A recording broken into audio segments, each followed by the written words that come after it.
Hi! So this video is going to be my books that I have studied and books that I have started but don't want to finish and want to forget about and will not be thinking about in a couple of weeks' time. So first we started with, this was from my Doris Lessing module, we started with The Grass is Singing by Doris Lessing. This is about, well, it's about a woman called, oh hello, been looking for those. This is about a woman called Mary who marries a man called Dick, and sometimes she would just like think about Dick and I couldn't take those sentences. Apparently I'm quite immature. It's about their life in South Africa, and he wants a traditional family. That's why he got married. He just wanted a family. He wants children. She doesn't want anything of that. She only got married because she heard people talking about her and how weird she was, how strange she was, and how she just kind of seemed like a child. So she just shoved herself into this world that she wasn't ready for and that she didn't want to be a part of, and she ended up getting, well, spoiler alert for the first chapter, but Mary ends up dead. It's all about race and colonialism, and it's very interesting, but no likeable characters in this at all, which seems to be a common theme with Lessing. After that we read The Fifth Child. I think I've talked about this on this channel before. I read this back in June, and this is a wonderful book. If you like Gothic, if you like anything about family, it's really good. I think that this is her best book, the best one that we've read. Definitely. It has very annoying characters with irritating opinions, but I just like Gothic storytelling and I like this weird narrative. It's just really good. It's very, I can't describe it without giving anything away, but this story is about the Lovett family, and they have 4 kids who are like normal kids, and then they have one who is this demon. They call him a goblin a lot. Goblin, troll, changeling. He's this unnatural presence, and he's just like everything bad about stuff, and he's supposed to be this racial other or this class other, but I don't know. I'm not particularly fond of Lessing, so I find it really hard to be objective in my reading of her because I don't like her. After that we read The Good Terrorist. I read this on my Kindle. I didn't finish this. I got to, I think, about 30%. It's about a woman called Alice and a man called Jasper who, it took me ages to work out that Jasper was gay and that Alice had just kind of latched onto him. Well, they both had latched onto each other, and it's about communism and them trying to, well, Alice becomes this good terrorist, and it's just a very confusing mashup of ideologies. It's just very strange, and I didn't like it.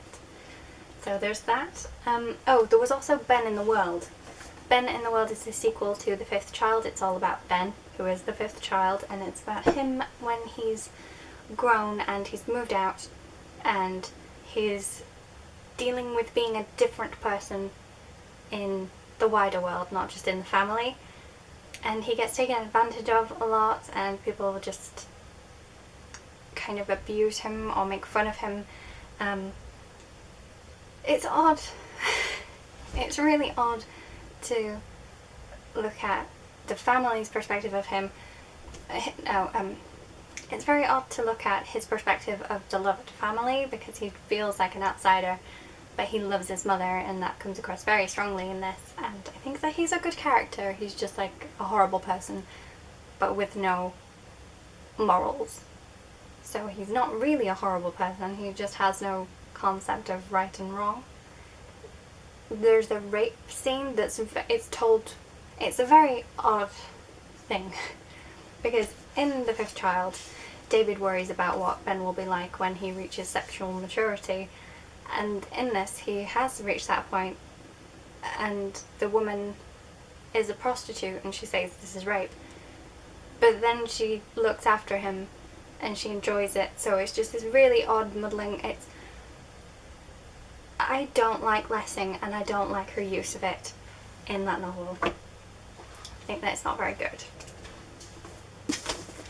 After that I started The Cleft by Doris Lessing. This was one that I was really looking forward to, but because I kind of found that I didn't like Lessing's writing that much, it's very hard for me to read. I wanted to read it because it's about gender relations and dystopia, and it's all about that, and that's what I'm focusing on for my part of the presentation, is masculinity and its relation to feminism and everything like that in the family.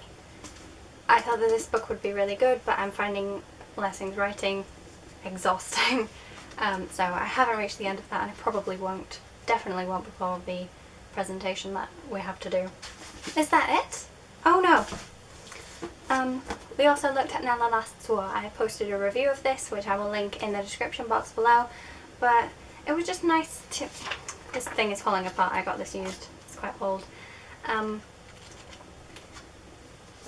I liked this book when I started it, and I read more of it, and the more I read, the more I disliked it.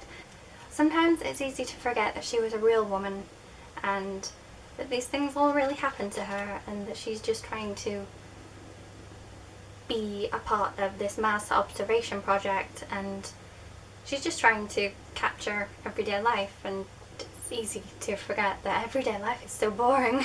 But this is a really mundane diary. I wouldn't recommend it unless you are studying it, because it's not a gripping piece of literature. It's kind of a historical artifact, you know? Like, that's how I would consider it, rather than something to consume as normal literature, you know? It's not a beach read, is it? And currently I'm putting together a presentation for that module, and I'm reading parts of Few Eggs and No Oranges, The Diaries of Vera Hodgson, 1940-45. She started this the night after the first bomb hit London during the Blitz, so I think that's really important, and also the fact that it has been out of print for quite a while I think is important, especially considering Nella hasn't been out of print and has had films made about her. It's just interesting to consider that someone else's story has been ignored for quite a while. So yeah. Also, I think that she's just a bit more energetic, a bit more interesting than Nella, which is horrible because they're both real people. So yeah, probably stop saying that. So this is what I've been looking at for the past couple of months. It's a bit dry, quite dry. Some parts of it were fun, some parts of it not so much, but overall I think it's okay. It's nice to just go back into uni and just start getting used to everything, so hopefully things will start getting a bit better soon. The modules that we've got next time are a lot more interesting to me, so hopefully things will be a lot more fun soon. Right? Okay, bye!